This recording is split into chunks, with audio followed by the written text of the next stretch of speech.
Titane. It's the French word for titanium, and a body horror film that I love. It's pretty out there, so strap yourself in and hold on tight. This one's going to be a wild ride.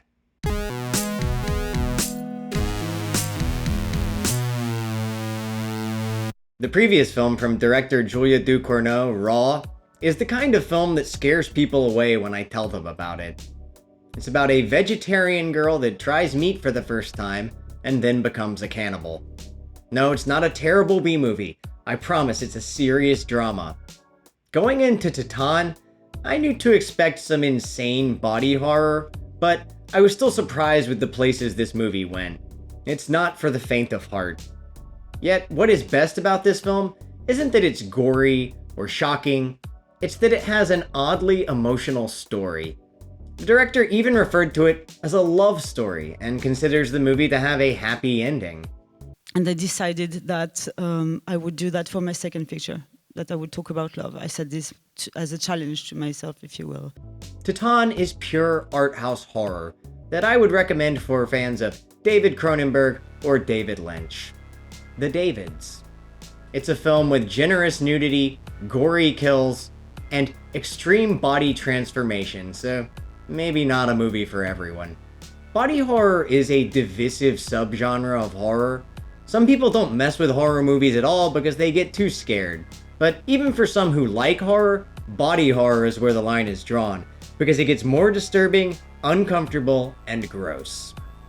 I appreciate the kind of art that pushes boundaries without becoming full-blown exploitation. Even the shocking elements of this movie make sense within the story. One of the best qualities of Titane is that it's a film that will make you think, not a film that will tell you how to think. I would consider it an auteur film. It really is the vision of its director, Julia Ducournau. Set and costume design, cinematography, acting, and the musical score all come together to create a surreal fever dream of a viewing experience. The musical score is a mixture of pop songs and dark choir music. There is something of an unholy, immaculate conception that kicks the film off, and the musical score evokes this sense as much as the images do.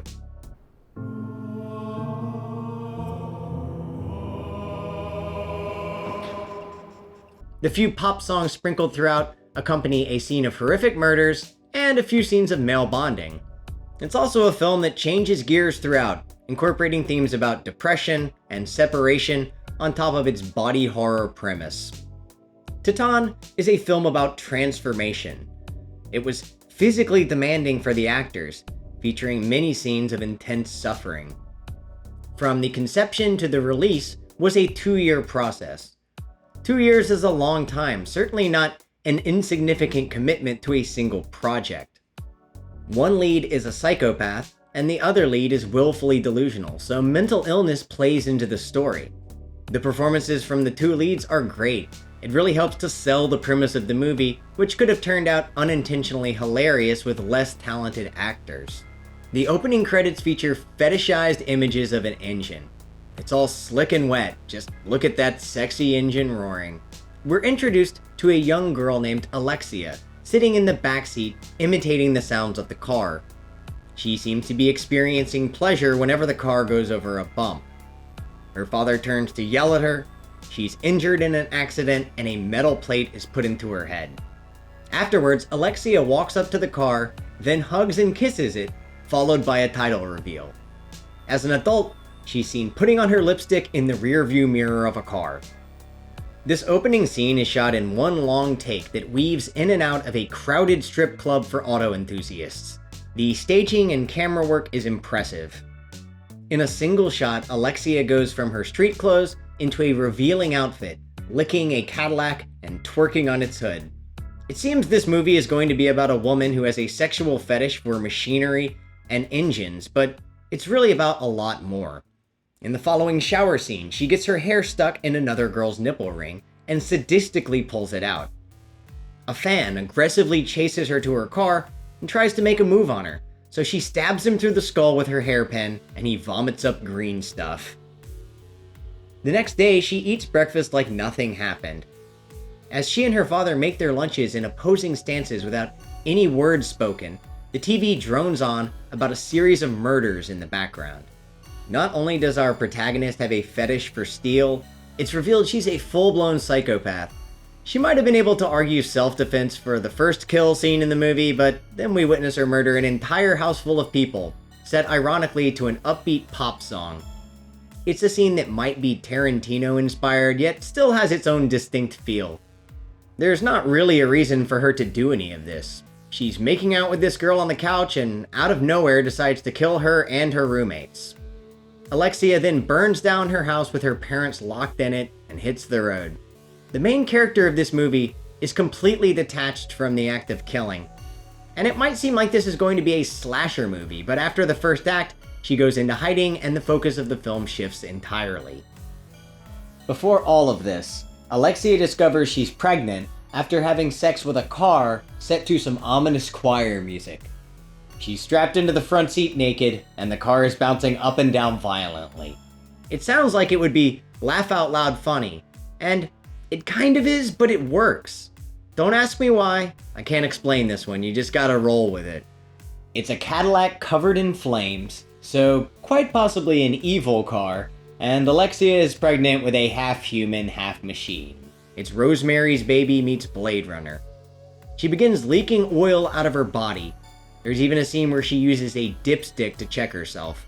In a way, it's a dark fantasy about the merging of humans and technology, but it's also a story about grief and loss.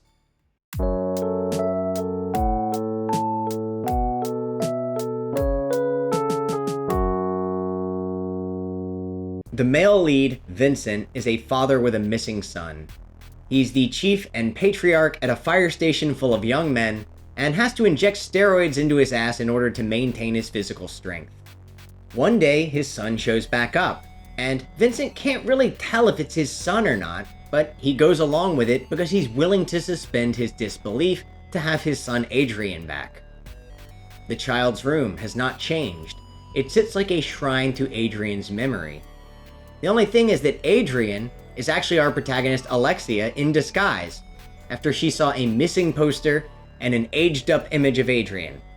She decided to break her own nose in a dirty public restroom, cut her hair, and conceal her pregnant stomach. Most of the movie is about Alexia joining this all-male fire station while disguised as a man, and going through male bonding rituals with Vincent and the crew to be reborn as this character Adrian. Vincent and his relationship with Alexia is the core of the film, as he becomes her mentor and father figure. Alexia learns compassion from Vincent. He teaches her how to perform CPR to the rhythm of the Macarena. It's not as silly as it sounds, it's actually a great dramatic scene. Ta ta ta ta ta ta Macarena, oh Macarena. Souffle, souffle sinon elle meurt, souffle. Calling back to the metallic theme, Alexia wears a metal piece over her broken nose, making her sort of a Frankenstein's monster. Alexia doesn't speak throughout the film, which makes sense because a missing child could have gone through trauma that prevented them from speaking. Even before she went into hiding, she wasn't speaking a lot. The second time I watched this film, I turned off the subtitles, and it was still enjoyable to watch because so much of the story is told through the visuals. The men in the firehouse accept Alexia as Adrian because they respect the wishes of their leader, though they remain suspicious. It becomes harder for her to hide her pregnancy as she eventually begins to lactate oil. Mirror images are employed heavily throughout the film, using dual or triple mirrors to suggest conflict within the characters about who they are and how they perceive themselves. A partially obscured figure is used to imply deceit. The song Lighthouse by Future Islands is used in its entirety, which is unusual for a film to do. The song fades in and out at a party where the film's male lead Vincent is reluctant to let loose with his subordinates. It's a scene where the loving relationship between Vincent and Alexia is becoming more evident. Towards the end of the film, we're cross-cutting between Alexia going through the pain of giving birth, while Vincent is toying with the idea of lighting himself on fire. Alexia gives birth to a baby with a metal spine. Hands covered in oil, Vincent tries to use CPR to bring Alexia back, but she's gone. He holds on to the baby. Vincent finally has the child he longed for, but is it a happy ending? I'm not sure. That baby will probably be the end of us all. Body horror is about transformation, and here a woman becomes pregnant with the child of a machine and becomes part machine herself. In fact, she was already part machine because of the plate in her skull. She's also reborn as a man through bonding rituals with all of the firemen. This is initially done as a means of disguise, to embed herself somewhere unexpected, but she starts to slip into the role of Adrian as Vincent becomes a loving figure to her. Vincent is trying to keep his body from transforming as he gets older, using drugs to maintain the physique that society expects him to have. Societal expectations of gender play into the film in several ways. Alexia has changed her gender identity temporarily to hide from the multiple murders she committed, but forms a bond with Vincent as he becomes a father figure that she never had. After Alexia went on a killing spree earlier in the film, she looked in on her parents briefly before locking them in and burning the house down. Later in the film, we can see that she's witnessing a forest fire through the reflection of the fire truck window. Her past is coming back to haunt her. She's discovered trying on a dress, but Vincent sees this as confirmation that she is in fact Adrian, because Adrian wore the same dress in some childhood pictures. Adrian's mother, who has been separated from Vincent, shows up, and unlike Vincent, she's confident that Alexia is not her missing son. Vincent even tells Alexia, "I don't care who you are, you'll always be my son." He's in such a state of grief that he's willing to change his perception of reality in order to be happy. There's all kind of extreme male bonding going on. In one scene, Vincent and Alexia are dancing, first in a light, playful way, that eventually becomes chest bumping and fist fighting. Alexia pulls her weapon out, but Vincent disarms her, and doesn't seem too concerned about her taking him out. He earns Alexia's respect, and she actually starts to change as a character. She tries to kill Vincent, but can't bring herself to do it. Surprisingly, she's gained empathy for him. There's a scene later in the film with a homoerotic subtext, as all these sweaty, shirtless firemen are in a mosh pit. Alexia sees a boy covered in scars. Is this supposed to be the ghost of Adrian, or perhaps a symbol of her guilt for impersonating him? This is when Alexia begins to do a sexually provocative dance high above the men, abandoning the role of Adrian and reclaiming the gaze of the men looking up at her. The firemen all see Alexia as Adrian, as a man, so they're all conflicted in this moment. Suddenly, what they're doing feels kind of gay, and they're all really uncomfortable with it. Compare the first scene of the film where she's spreading her legs on the hood of the car with the one at the end where she's spreading her legs on the top of the fire truck. She's still the same person, but society has expectations about gender and sexuality, so the men are no longer flocking for her autograph, they're kind of disgusted by her actions. Titane plays with all of these ideas about sex and gender, but it doesn't have a definitive statement to make. It's the best movie I've seen about a woman who has sex with a car and a fire truck and gets pregnant, but has to hide as the grown-up missing son of an aging alpha male because she's also a serial murderer. Titane gets a 9 out of 10 from me. I'd love to go with a 10 out of 10, but I'm gonna restrain myself as to maintain some level of integrity. I feel like if I give this movie a 10, people will assume I'm some kind of sick, perverted freak. That being said, Titane is my favorite horror film from 2021, but not one I would recommend for everyone. It's a cerebral and visceral nightmare where nothing is explained directly. There's not some singular message you're supposed to walk away from this film having learned, and those are the best kind of films. The audience is left to simply witness the story and form their own interpretation as to what it means. For me, the film being about transformation, it's the idea that people can change. In fact, people have to change. In the beginning, Alexia was a psychopath.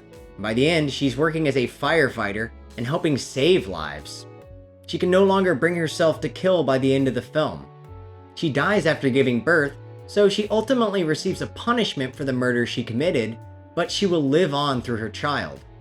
We as humans are always in a state of transformation, and technology is transforming us as we speak, but exactly what this means for the future remains to be seen. The conclusion of Titane is more mystifying than cathartic for the audience. though Vincent has reached a state of reunification from the absence left by his son's demise. Ducournau based this ending on a nightmare she had where she was giving birth to auto parts.